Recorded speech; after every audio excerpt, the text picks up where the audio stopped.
Hi, guys. I'm Pastor Kerry, and tonight we're continuing our discussion on critical race theory. And one of the things that I've discovered, I've been a pastor since 1976, and one of the things that I've discovered in ministry is that, and I've always enjoyed talking with people who believe differently than what I believe. And so one of the things I discovered, however, and particularly working with cults, is that cult members oftentimes will use the exact same words that you're using. For instance, hey, do you believe that Jesus is the Son of God? And they'll say, oh yeah, sure.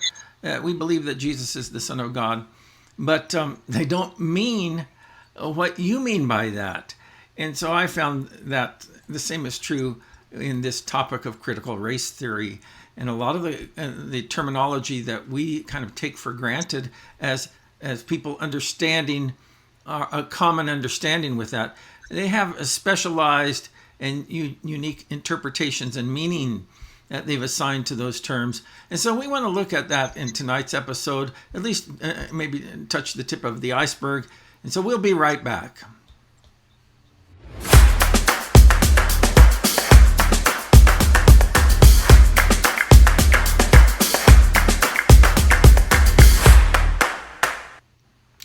My guest with me tonight is Leroy Hill. Welcome to the broadcast, Leroy. I appreciate you joining us this evening. Hey, Kerry, glad to be here. Glad to hang out again and chat. Yeah, cool. You know, we have some slides that I just would like us to walk through, and maybe you can just interact as we go through the various points on those slides. And so let's jump over and we'll take a look at those. And so what we're trying to do in this broadcast is develop a better understanding of critical race theory. And one of the things that we want to do is understand what critical race theory is about, but also the terminology that's used in critical race theory. And so critical race theory makes a claim that racism is baked into American life through our cultural systems, whether it be our educational systems or our academic systems, our judicial systems, and our economy, and so on and so forth. And additionally, critical race theory claims that ideas like liberalism, neutrality, objectivity, colorblindness, and meritocracy camouflage the self-interests of whites. And so within critical race theory, that I guess it's the claim that everything is racist all the time, and that and white folks have a self-interest in perpetuating these concepts. So tell me your thoughts about that initially. Leroy, share with me some of your reflections on this particular topic. Well, here's what you have to think, or at least how you should think about this. The critical race theorist is making the case that all of the features of society, not just here in the West, but in those places where whites are dominant, are engineered in such a way as to benefit white people and disenfranchise those who are not white. So when you have systems like objectivity, math, logic, reason, all of these ideas, you and I think are normal features, normal functions of living and thinking. These, they think, are engineered in such a way as to privilege whites over non-whites. Yeah. So that let's go on with our slides here for a moment. And we see here that one of the concepts that critical race theory attacks is this concept of liberalism. And initially, when I heard this, I thought, okay, that what they're talking about here is conservatives versus liberals, or conservatives versus progressives. But that's not what liberalism means. Let's just look at the definition here of liberalism. That liberalism is a political and social philosophy that promotes individual rights, civil liberties, democracy, and free enterprise. You know, those sound like pretty good principles to me. It's really what our country is founded on. And so, in one sense, I guess that if we believe in democracy and free enterprise and things like that, we're considered to be an adherent of liberalism. And so, let's just go through the next few slides here relatively quickly, because I would like to just kind of make a point about where all of this is heading.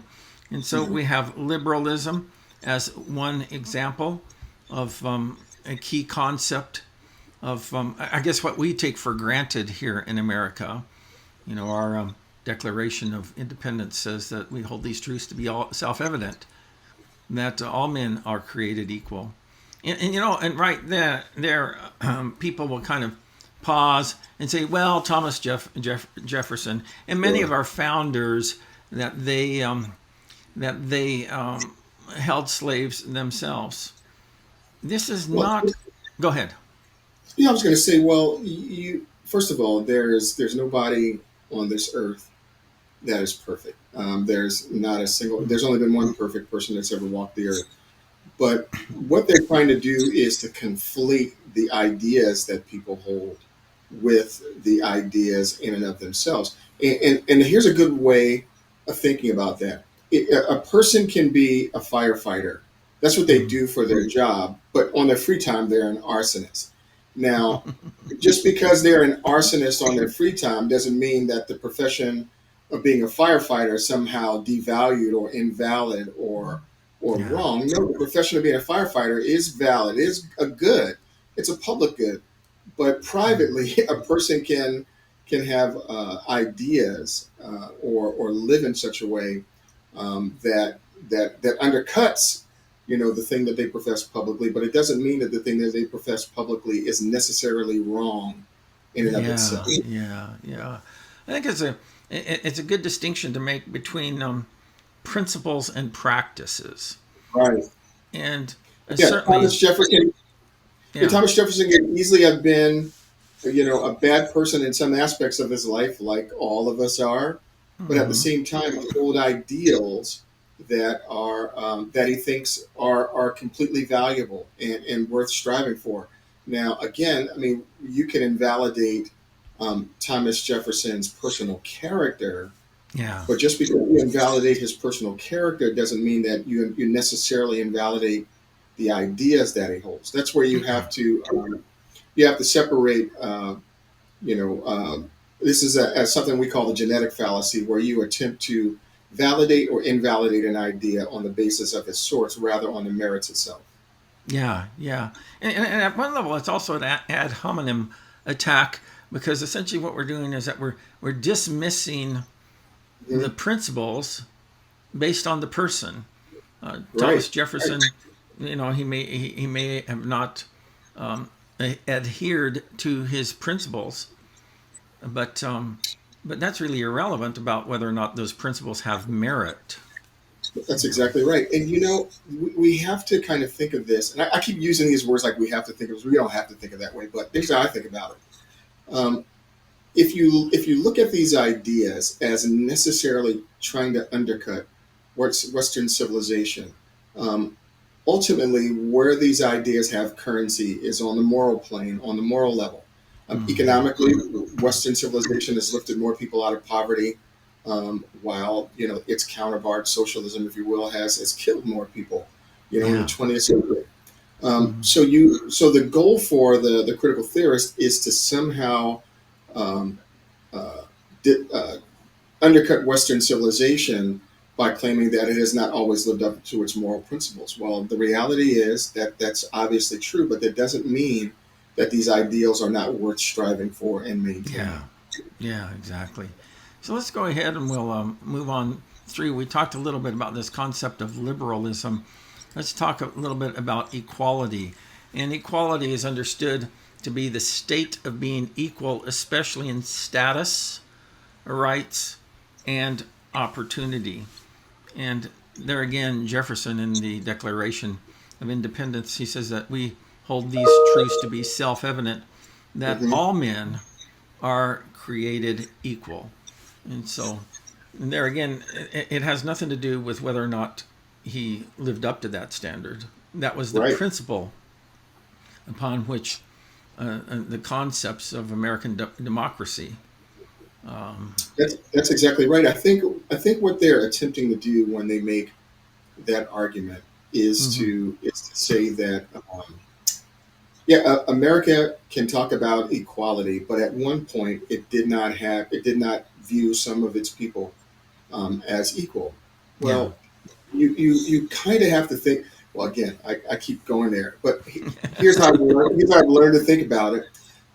Is the founding fathers knew that there were some ideas that the people would not quickly come to, but they hoped that they would adopt these ideas. So what they did was they set ideas in motion. They set these ideas on a trajectory, if you will, that insofar as the people continued to live out these ideas, that they would come to this way of thinking. And I think they were largely right. No president today would come out and try to forward a policy if he wants to get reelected Yeah. that the overwhelming population would not agree to. No, what presidents Mm-hmm. generally do is they say what they don't believe while they still hold beliefs that are aberrant, and they wait until the timing is right before they spring those beliefs Yeah. on people. This is a Yeah. case of that, rightly or wrongly. I mean, whether we think it's right or wrong, the reality is when we read those documents, they say what they say, and as people began to adhere to what they say, people in our country became more and more free. We became less and less racist, if you will, Mm-hmm. and we became, I think, a much more just society than we were before. Yeah. Yeah. So we talked a little bit about liberalism and equality. Let's move on. We got three more here we want to touch on. And one of these is legal reasoning. And the concept of legal reasoning is just simply this, that it strives towards consistency both of legal rules and legal judgments. As such a striving for consistency is implicit in the belief that law should apply equally to all who are subject to it, and that cases that like cases should be decided in a Mm. like manner. So, and here again, we can probably point out to scores, if not hundreds, of instances where legal reasoning had broken down, Sure. and and there was not an equal application to the law. But that principle, and that's what we're talking about here, that principle of legal reasoning still holds to be a valid principle. And I think that most people would agree that that's a fair concept to operate our laws under. You know, so Yeah, no, I agree. When it comes to legal reasoning, the real there's a couple things that begin to happen. We take a single case or a few cases and make them the whole of, or the entirety of how all cases are adjudicated, and yeah, that really isn't how things work. I think if you ask any reasonable person today that if we had unjust laws on the book that improperly legally mm-hmm. disenfranchise a group of people, that we would all stand up and say that this is wrong. I mean, this is why Yeah, conservatives and Christians like myself stand up against abortion. I mean, that is a law, right? That is a law mm-hmm. enshrined on the books that disenfranchises one group of people, the unborn, totally Yeah, disenfranchise them. Now, where we have those laws, our opponents they try to stand against us and try to make all kinds of different arguments. But if we just consider, the case there are no other laws on the books like abortion that disenfranchise people in that same way. Now, people would argue that they are, but there's nothing like abortion that says this group of humans gets no say so and no rights, and we're going to yeah, adjudicate their future immediately. There are no laws on the books like that yeah, other than yeah, abortion. yeah. So that's really, in America, we have a system where we can essentially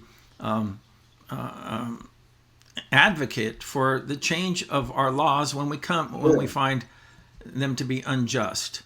But in principle, once again, and I'm not saying that the American jurisprudence system is always perfect, but in principle, at least the whole concept of legal reasoning, where laws are applied equally to all people, is one of the principles that we strive for here in our country. Yeah, no, that's excellent. I think that's a great way of seeing it. And not only that, you get a chance to vote for people every 2 years, every 4 years.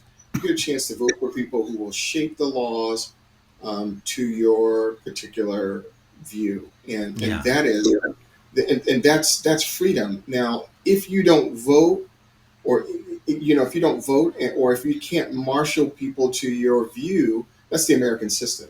Mm-hmm. That's just the way that our system works.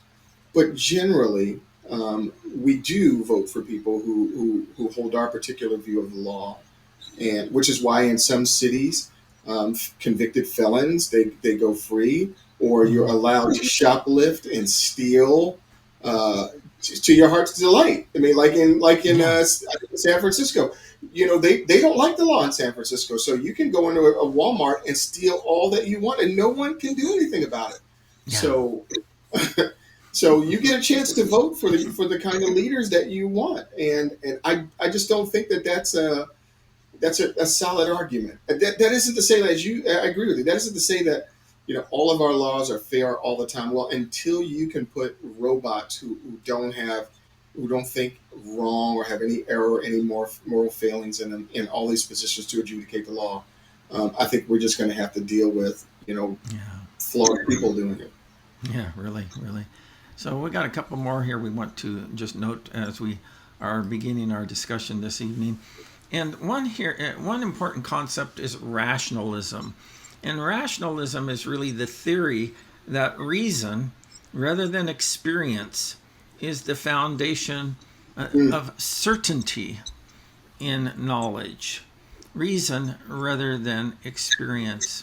It seems to me that within critical race theory, it has elevated experience, or essentially the individual's perspective, over reason, and that needs to be heard. And I think we always need to hear people and validate their point of view, but that doesn't mean that their point of view is correct. Right. And so Yeah, that is called in critical race theory. That's called standpoint epistemology. In other words, yeah. your experience or your individualized knowledge becomes the standard for which how you view the world. Mm-hmm. And can you imagine a country of 350 million people who viewed the world through their individual experience? I mean, what kind of insanity and anarchy that would be? Yeah. And there's a key word in that definition that you brought up: certainty. Really, we could actually substitute it with the word subjectivism. In other words, there's Mm-hmm. nothing objective or really real about reality. So I don't think that even the critical race theorists, as much as they like to tout experience, I don't think Yeah. they want to live. They don't want conservatives or people who don't agree with them to live by their experience. Ultimately, what they're attempting to do is to bludgeon the rest of us Mm-hmm. into being quiet. Yes, people have deleterious experiences in the country, but they have deleterious experiences all over the world. And some people, and I'll say this: my favorite uh, concept person who's talked about this was C.S. Lewis, and he talked about how some of us have been given really bad cars. If our life is a car, some of us have just gotten bad cars to drive. But whenever we do the best we can with what we do, to the glory of God, God is pleased with that. So some of us, are going to get in this life. We're going to live. Our lives are going to be like Ferraris and Corvettes, and there's going to be no problems. And some of us are Yeah. going to drive busted up Yugos. And that's just the way life really is. But hey, Yeah. we serve in God, and God loves us just the same. Yeah. That's Yeah. not satisfying for some people, but that's just the way things are. Mm-hmm. Mm-hmm. One of the things that always kind of it always kind of, I guess, I don't know, maddens me about all of this is that when it comes to standpoint epistemology, or in other words, sharing your subjective experience, and that it needs to be what is heard most, the critical race theorist doesn't abide by that. That No. when it comes to their theory about social realities, when it comes to their ideas about speech, and when it comes to their ideas about what we should or what's moral for people to do, is that there's constantly this idea that we've arrived at the truth, and so you need to jump on board. And Yeah. So think about how they're actually working that. See, they don't want objectivity for all of us. They want objectivity for themselves. They don't want all of us to abide by our own or a single meta narrative, but they want to put in place a meta narrative. So what we need to understand about them specifically is that they're attempting to uh, to argue and not let us argue. And yeah, we need to be yeah, very wise about that. They want to make statements and claims, but at the same time, they want to deny our statements and claims. And we need to be hmm, very wise about whether we really want to allow that to function that way in society. yeah. Here's one more that I just would like to share as we before we jump into a little bit of a different segment in our talk, and that's the concept of neutral principles. And the concept of neutral principles refer to the rules grounded in law, as opposed to rules based on personal interests or beliefs. So the courts must apply neutral principles to cases. And so there again, it's this idea that the courts justice has to be blind, I guess, is the way of thinking Yeah, about that. sure. But remember what their project is. Their project is to argue that no one is neutral, that all of society is fashioned in such a way to privilege white people. So Mm-hmm. having believed that, they can't agree that there can be neutral principles. Why? Because if there's neutral principles, then those principles necessarily enfranchise and privilege whites. Because in their view, whites have created the world that we live in. They believe that whites have created the concept of time, the concept of law, the Mm-hmm. concept of reason, the concept of math. They believe that whites have created it all, and in so doing, they developed it to fashion and enfranchise themselves. So they can't agree that anything in the world is neutral. In fact, they have to agree. They have to believe exactly the opposite, that there's no such thing as neutrality. And Mm-hmm. and this is why they argue the way that they do. And this is why, for most of us, what they say doesn't seem to make sense or doesn't seem to jive with reality. And they would say to you and me that, yeah, of course it doesn't jive with reality, because we live in a white supremacist world. See, when they say white supremacy, they don't mean it the Ku Klux Klan. They don't mean with the torch burning. They mean whiteness is supreme. Whiteness is Mm-hmm. first. Whiteness is in charge. And that's what they mean by white supremacy. And in so saying that, that's why they can't agree that in neutrality or equality or rationalism or liberalism or Mm-hmm. any of those things, because they don't believe in them. Yeah, yeah. Well, that actually brings us to the end of this segment, where it says that critical race theory, this is actually a quote from one of the leading thinkers who promotes critical race theory, Richard Delgado. And he says this: critical race theory questions the very foundations. So that's what critical race theory is really about, is questioning the very foundations of the liberal order, including equity theory, legal reasoning, Enlightenment rationalism, and the neutral principles of constitutional law. So the very things that we've talked about here this evening, that critical race theory seeks to, I guess, dismantle those and redefine it according to the the dogma of critical race theory itself.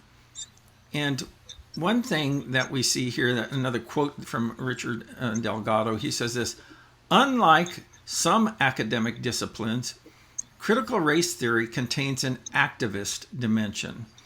It not only tries to understand our social situation, but to change it. What do you think about that? I think the key word is when they say change it.